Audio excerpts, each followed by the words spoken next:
Morning, my dear students, and welcome to AG Spoken English classes. ఈరోజు మనము బీని తీసుకొని సమ్ సెంటెన్సెస్ను ఫ్రేమ్ చేద్దాం. బీ అంటే స్టే అని, బీ అంటే ఉండుట అని దాని యొక్క మీనింగ్.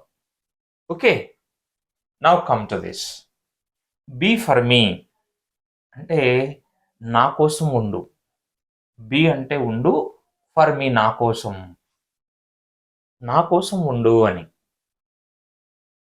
బీ ఫర్ హర్ ఆమె కోసం ఉండు. అండ్ బీ ఫర్ హిమ్ అతని కోసం ఉండు. బీ ఫర్ అస్ మా కోసం ఉండు. బీ ఫర్ దెమ్ వాళ్ళ కోసం ఉండు. బీ ఫర్ యూ నీ కోసం ఉండు. నీ కోసం నువ్వే ఉండు, ఎవరి కోసం ఉంటావు అని మనం అంటూ ఉంటాం చూడండి. Be for you. Be for Vasu Vasu కోసం ఉండు. బీ ఫర్ లక్ష్మి లక్ష్మి కోసం ఉండు. బీ ఫర్ వెంకట్ వెంకట్ కోసం ఉండు. బీ ఫర్ మల్లేశ్వరి మల్లేశ్వరి కోసం ఉండు. బీ ఫర్ మై ఫాదర్ నా ఫాదర్ కోసం ఉండు. బీ ఫర్ మై మదర్ నా మదర్ కోసం ఉండు.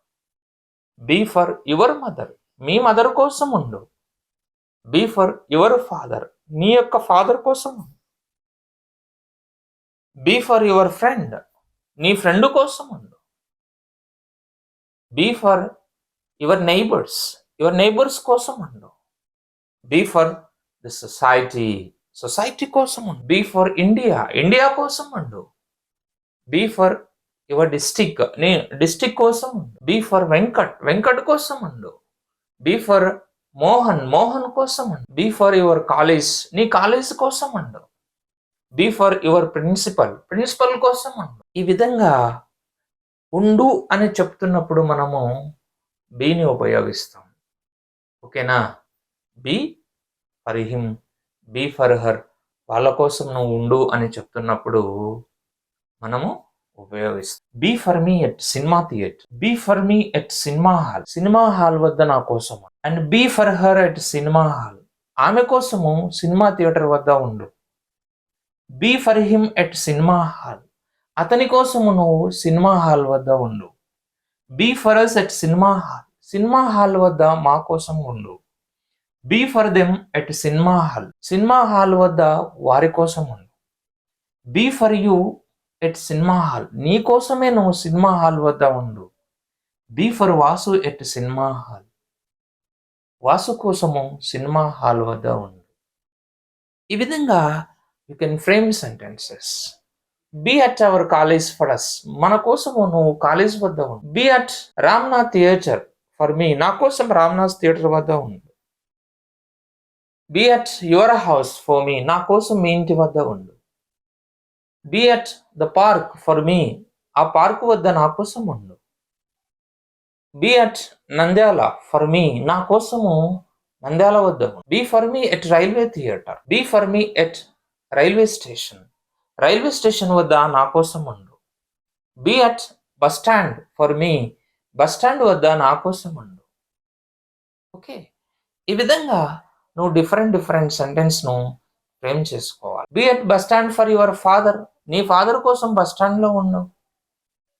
Be at railway station for your mother నీ మదర్ కోసము రైల్వే స్టేషన్లో ఉండు. Be at your house for your friend నీ కోసము మీ ఇంట్లో ఉండు. మీ ఫ్రెండ్ కోసము నువ్వు మీ ఇంట్లో ఉండు. Be at that road for me ఆ రోడ్డు వద్ద ఉండు నా కోసం. కాబట్టి ఈ విధంగా డిఫరెంట్ సెంటెన్సెస్ను నేను చెప్పినటువంటివి కొన్నే, ఇంకా డిఫరెంట్ సెంటెన్సెస్ను నువ్వేం చేయాలా? ఫ్రేమ్ చేసుకోవాలా. ఆ విధంగా ఫ్రేమ్ చేసుకొని డిఫరెంట్గా నువ్వు ప్రాక్టీస్ చేయాలా. ఓకేనా? ఏజెస్ ఆడుతూ నువ్వు ఉంటే ఇంగ్లీషు నీ వెంటే. Remember, it is very important and at the same time these are very useful. ఓకేనా? Remember and you like, subscribe and share it. ఇలాంటి బ్యూటిఫుల్ వీడియోస్ కోసము సబ్స్క్రైబ్ చేయండి AG spoken English YouTube channel, and మీరు watch చేస్తూ ఉండండి. ఓకేనా? and we meet with another beautiful video. Thank you very much.